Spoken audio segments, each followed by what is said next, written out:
Viral di media sosial sebuah video yang memperlihatkan persitegangan antara mahasiswa dengan massa AMPG di Makassar. Salah satu yang memposting video ini adalah akun Instagram @forumwartawanpolri.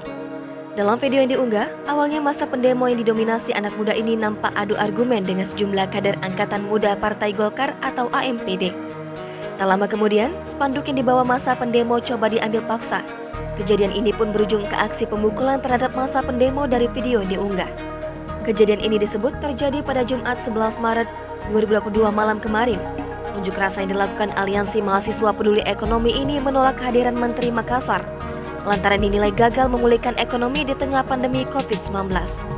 Kejadiannya terjadi di Claro Hotel, Makassar, Sulawesi Selatan. Saat itu, Menteri memimpin rapat koordinasi nasional atau Rakornas Partai Golkar.